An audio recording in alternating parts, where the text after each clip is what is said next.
था। जैसा पिछले साल का संतुलित पेपर था वैसा इस बार भी था, कोई खास डिफरेंस नहीं था दोनों पेपर। मेन बात यही होती है कि आप पूरा पेपर कम से कम कंप्लीट कर सकें, और जो बच्चे पहली बार एग्ज़ाम देते हैं उन्हें ये पता ही नहीं होता कि ये इतना लेंदी पेपर है कि इसे पूरा कंप्लीट करने में नानी याद आ जाती है। हेलो फ्रेंड्स, नमस्कार, स्वागत है आप सभी लोग का हमारे चैनल इंडिया सोसाइटी वर्क पर।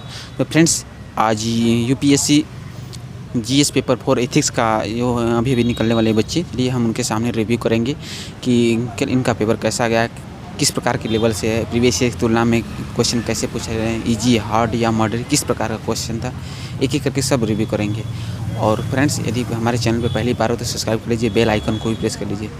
और सभी क्वेश्चन पेपर फ्रेंड्स, चाहे जीएस पेपर 1 हो, 2 हो, 3 हो, 4 हो, वीडियो के अंत में हम क्वेश्चन पेपर की फ़ोटो खींचकर हम अंत में लगा देते हैं, जिससे आप लोग को आसानी से वीडियो प्रोवाइड होती रहे। और इससे कोई भी क्वेरी है तो हमें कमेंट सेक्शन में ज़रूर बताइए, और वीडियो को लाइक करना, सब्सक्राइब करना ना भूलें।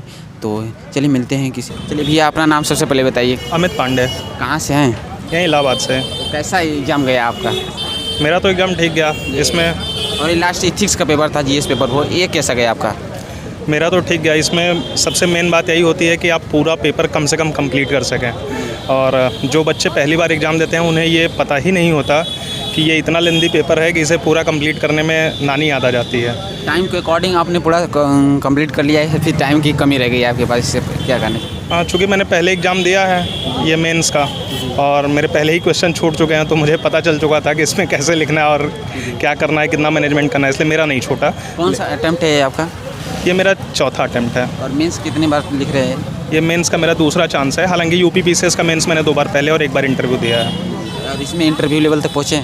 नहीं, इसमें पिछली बार नहीं पहुंचा था। पिछली बार पास ही नहीं हो पाया था मेंस, क्योंकि पेपर ही छूट जा रहे थे, तो फिर कहाँ से पास होता। ओवरऑल यदि क्वेश्चन का लेवल देखा जाए तो क्या कहा जा सकता है, ईजी था, हार्ड या मॉडरेट? हाँ, अगर सच बताऊं तो मतलब जिन लोगों ने तैयारी कर रखी है उनके लिए तो एक क्वेश्चन पेपर काफ़ी ईजी था। बस ये था कि पेपर लेंदी बहुत था, और मतलब ईजी होना आदमी के लिए है कि आपको सारे क्वेश्चन आते हों, लेकिन अगर आप सारे क्वेश्चन के आंसर ना लिख पाएँ एग्जाम में तो फिर ईजी होने का कोई मतलब नहीं रह जाता। सर, आपका मीडियम क्या है? मेरा हिंदी मीडियम है। प्रीवियस ईयर की तुलना में यदि माने कंपेयर करें तो क्या कहा जा सकता है, ईजी है या फिर इस समय थोड़ा सा चेंज हुआ है, हार्ड का है? नहीं, प्रीवियस ईयर जिस तरीके का क्वेश्चन पेपर था सेम टू सेम लगभग वैसा ही था। जैसा पिछले साल का संतुलित पेपर था वैसा इस बार भी था, कोई खास डिफरेंस नहीं था, दोनों पेपर एक जैसे ही थे लगभग। ऑप्शनल क्या है आपका? हिंदी लिटरेचर। हिंदी लिटरेचर है आपका, मीडियम इंग्लिश है?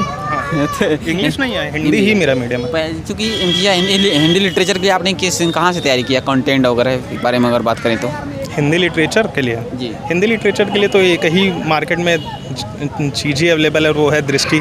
तो सबने दृष्टि से तैयारी किया, मैंने भी दृष्टि से किया। हालांकि मेरा चूँकि हिंदी लिटरेचर का ही बैकग्राउंड में है, मैंने एमए भी हिंदी लिटरेचर से ही किया है, मैं पीएचडी कर रहा हूँ, तो इसलिए मैं बाकी चीज़ें भी पढ़ लेता हूँ, लेकिन मेरे हिसाब से दृष्टि की चीज़ें बेस्ट हैं। ओवरऑल ऑप्शनल के लिए आप कितने टाइम देते हैं इसका अगर माने तो? चूँकि पहले मैंने ऑप्शनल पढ़ रखा है, इसलिए मेरा ऑप्शनल सच बताऊँ तो मैं 10 दिन में पूरा रिवाइज कर लेता हूँ। बाकी लोगों के लिए मैं ऐसा नहीं कह सकता, बाकी लोगों को टाइम लगेगा क्योंकि उनका हिंदी बैकग्राउंड नहीं होता, लेकिन मेरे लिए तो 10 दिन पर्याप्त है। मेंस के लिए माने तो भैया, जैसे कि प्रीलिम्स के बाद आपने प्रिपेयर करना स्टार्ट किया, फिर पहले ही स्टार्ट? मेंस के लिए आपने आंसर राइटिंग के लिए कितने घंटे प्रिपेयर किया? प्रीलिम्स के बाद ही किया कि फिर पहले से ही करते थे? नहीं, मैं आंसर राइटिंग सच बताऊं तो मैंने आंसर राइटिंग अपने जीवन में कभी नहीं की, क्योंकि हम लोग, मैं जेएनयू का स्टूडेंट था, तो वहाँ हर दिन इतने आंसर लिखाते थे कि हम लोग की अच्छी खासी प्रैक्टिस हो चुकी थी। हालांकि मैंने स्पीड बनाने के लिए कुछ कोशिशें की कि किस तरीके से अपनी स्पीड बना सकें, क्योंकि पेपर्स काफ़ी लेंदी होते हैं, तो बस स्पीड मैनेजमेंट किया। बाकी आंसर राइटिंग प्रैक्टिस प्रॉपरली मैंने कभी नहीं किया। अगर एथिक्स से माने तो सबसे ज़्यादा आपको हार्ड किस टॉपिक से लगा? सबसे ज़्यादा हार्ड क्या माना जा सकता है इस जो आया था पेपर में? पूरे एथिक्स में सबसे हार्ड हमेशा केस स्टडीज ही होती हैं, क्योंकि 6 क्वेश्चंस करने होते हैं जो कि सब एक पेज लंबे होते हैं, और एक पेज लंबा पढ़ने के बाद उससे संगठन बैठाना, फिर उसमें जो 5 क्वेश्चन पूछे हैं उन 5 क्वेश्चन का अलग अलग जवाब लिखना, ये अपने आप में बहुत बड़ा चैलेंज होता है। तो केस स्टडी सबसे कठिन होती है। करंट अफेयर्स के लिए आपने जैसे क्या पढ़ा, मैगजीन पढ़ते थे या फिर न्यूज़पेपर, इसके लिए थोड़ा सा बताइए। करंट अफेयर्स के लिए जो यूपीएससी के पारंपरिक बच्चे पढ़ते हैं वो मैं बिल्कुल नहीं पढ़ता हूँ।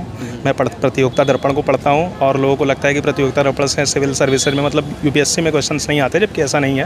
प्रतियोगिता दर्पण को अगर शुरू से अंतिम तक, फर्स्ट पेज से लास्ट पेज तक उसके सारे संपादकीय के साथ पढ़ा जाए तो प्रतियोगिता दर्पण बहुत अच्छी मैगजीन है करंट अफेयर्स के लिए। फाइनली जैसे भैया आप इससे पहले भी मेंस लिख चुके हैं, तो इससे क्या कमी रही कि आपका जैसे फाइनल लिस्ट में इंटरव्यू के लिए नहीं जाए, वो क्या कमी आप कहाँ लगता है कि हम यहाँ बेस्ट कर सकते थे? इथिक्स के पेपर में पिछले साल 3 क्वेश्चन छूट गए थे। 3 क्वेश्चन का मतलब 60 नंबर चले गए। तो जब 60 नंबर चले गए तो 20 नंबर से सिलेक्शन रुका, तो फिर आप समझ सकते हैं। जो न्यू कैंडिडेट हैं उन्हें क्या मैसेज देना चाहते हैं, जो सिविल सर्विस की प्रिपरेशन करना चाहते हैं, इसमें फील्ड में आना चाहते हैं, तो क्या मैसेज देना चाहते हैं? हाँ, यही मैसेज देना चाहता हूँ कि भाई पहले सिलेबस पढ़ लो, पिछले साल के क्वेश्चन पेपर देख लो, उसके बाद लगे कि अगर तुम्हारी क्षमता में है तो ही तैयारी करो, नहीं तो 5 साल कहीं और दे दो, उस जगह पे भी तो निकलना है। और अगर तुमको लगता है कि तुम्हारी क्षमता इस योग्य हो तभी इसमें प्रयास करो, नहीं तो प्रयास मत करो। चलिए ठीक है भैया, थैंक यू, हमारे साथ जुड़ने के लिए बहुत बहुत धन्यवाद।